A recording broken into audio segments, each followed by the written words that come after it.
Et à propos de santé, on en vient maintenant à ce témoignage, celui d'un revenant au sens propre du terme. Il s'appelle Jean-Paul Duc, il a 46 ans, il y a 2 ans, son cœur s'est arrêté de battre. Il a été déclaré officiellement mort. Coup de théâtre, son cœur est reparti avant qu'il ne soit emmené à la morgue.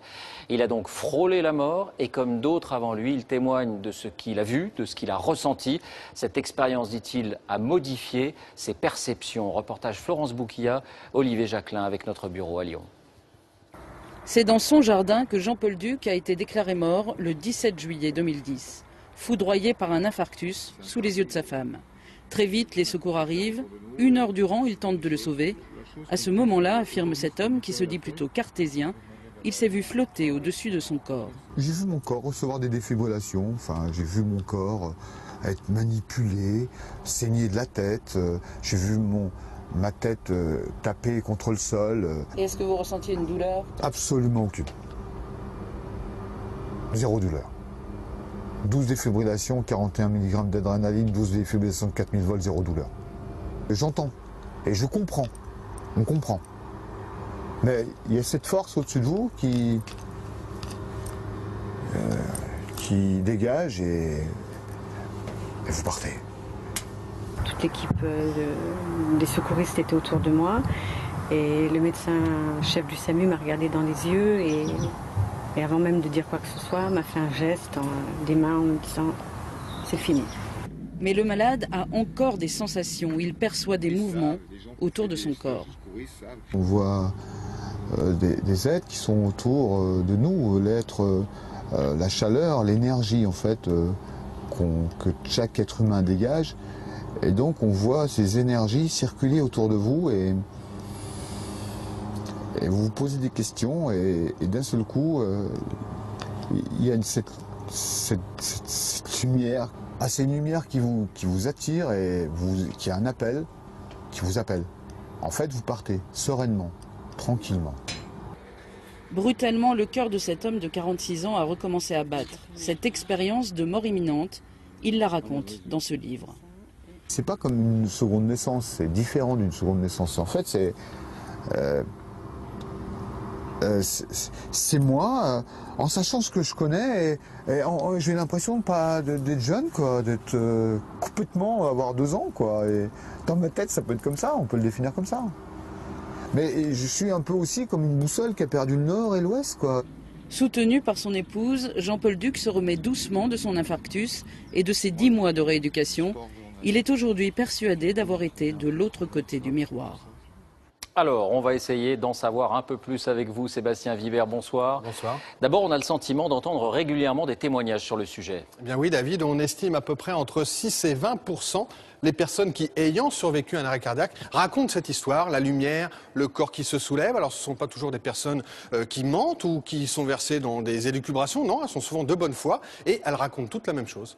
Et qu'en disent les scientifiques? Est-ce qu'ils travaillent sur le sujet? Alors pas vraiment, ils sont un petit peu dépourvus pour une raison simple, c'est qu'il est difficile de faire des expériences, ça se refait pas en laboratoire. Quand ça arrive, la personne est en danger de mort, donc on a autre chose à faire que lui faire un IRM par exemple. Et puis on est obligé de se contenter d'hypothèses.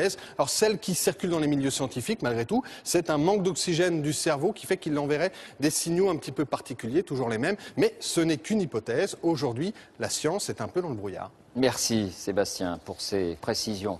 Au-dessus de son corps.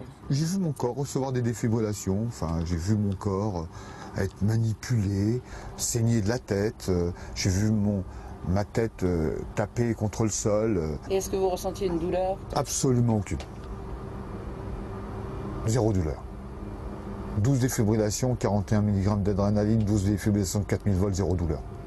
J'entends et je comprends, on comprend. Mais il y a cette force au-dessus de vous qui dégage et vous partez. Toute l'équipe des secouristes était autour de moi et le médecin chef du SAMU m'a regardé dans les yeux et avant même de dire quoi que ce soit, m'a fait un geste des mains en me disant « c'est fini ». Mais le malade a encore des sensations, il perçoit des mouvements autour de son corps. On voit des êtres qui sont autour de nous, l'être, la chaleur, l'énergie en fait que chaque être humain dégage. Et donc on voit ces énergies circuler autour de vous et vous vous posez des questions et d'un seul coup, il y a cette lumière. Ah, c'est une lumière qui vous attire et qui a un appel, qui vous appelle. En fait, vous partez sereinement, tranquillement. Brutalement, le cœur de cet homme de 46 ans a recommencé à battre. Cette expérience de mort imminente, il la raconte dans ce livre. C'est pas comme une seconde naissance, c'est différent d'une seconde naissance. En fait, c'est moi, en sachant ce que je connais, et j'ai l'impression d'être jeune, quoi, d'être complètement, avoir 2 ans, quoi. Et dans ma tête, ça peut être comme ça, on peut le définir comme ça. Mais je suis un peu aussi comme une boussole qui a perdu le nord et l'ouest, quoi. Soutenu par son épouse, Jean-Paul Duc se remet doucement de son infarctus et de ses 10 mois de rééducation. Il est aujourd'hui persuadé d'avoir été de l'autre côté du miroir. Alors, on va essayer d'en savoir un peu plus avec vous, Sébastien Vibert. Bonsoir. Bonsoir. D'abord, on a le sentiment d'entendre régulièrement des témoignages sur le sujet. Eh bien oui, David, on estime à peu près entre 6 et 20% les personnes qui, ayant survécu à un arrêt cardiaque, racontent cette histoire, la lumière, le corps qui se soulève. Alors, ce ne sont pas toujours des personnes qui mentent ou qui sont versées dans des élucubrations. Non, elles sont souvent de bonne foi et elles racontent toutes la même chose. Et qu'en disent les scientifiques? Est-ce qu'ils travaillent sur le sujet? Alors, pas vraiment. Ils sont un petit peu dépourvus pour une raison simple, c'est qu'il est difficile de faire des expériences. Ça ne se refait pas en laboratoire. Quand ça arrive, la personne est en danger de mort, donc on a autre chose à faire que lui faire un IRM, par exemple. Et puis, on est obligé de se contenter d'hypothèses. Alors, celle qui circule dans les milieux scientifiques, malgré tout, c'est un manque d'oxygène du cerveau qui fait qu'il enverrait des signaux un petit peu particuliers, toujours les mêmes. Mais ce n'est